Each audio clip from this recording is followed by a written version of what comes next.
New ration card holders کے لیے بڑی خوشخبری، تلنگانہ گورنمنٹ کا بڑا اعلان۔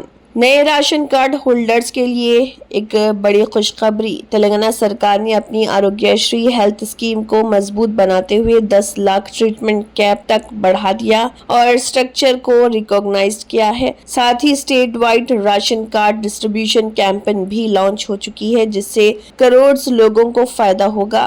آروگیہ شری کے تحت اب تک 10.7 لاکھ سے زیادہ لوگوں کو مفت علاج مل چکا ہے اور 2.1 lakh kidney cases top position پر تھے۔ لاجیکل انڈین ٹریٹمنٹ کیمپ ہر پریوار کے لیے 5 لاکھ سے 10 لاکھ ہو گیا ہے۔ ٹوٹل 1835 میڈیکل پروسیجرز اور 461 پرائیویٹ ہاسپٹلز نیٹ ورک میں شامل ہوئے ہیں۔ تلنگانہ کے وزیر اعلیٰ ریونت ریڈی نے راشن کارڈ ڈسٹریبیوشن کا سیکنڈ فیز 14 جولائی سے شروع کیا تھا، جس میں 5,61,000 نئے راشن کارڈز ایشو کیے گئے۔ اس سے 3.10 کروڑ لوگوں کو فیئر پرائس رائس اور میڈیکل بینیفٹس ملتے ہیں۔ گورنمنٹ کا مقصد 98 لاکھ راشن کارڈز تک پہنچنا ہے، جس میں annual fiscal burden 1,200 crore estimated ہے۔ بودھن کے رکن اسمبلی نے خبر دی ہے کہ ان ایلیجیبل لوگوں کو راشن کارڈز جاری نہیں کیے جائیں گے، صرف جینیون نیڈی ہی ایلیجیبل ہوں گے۔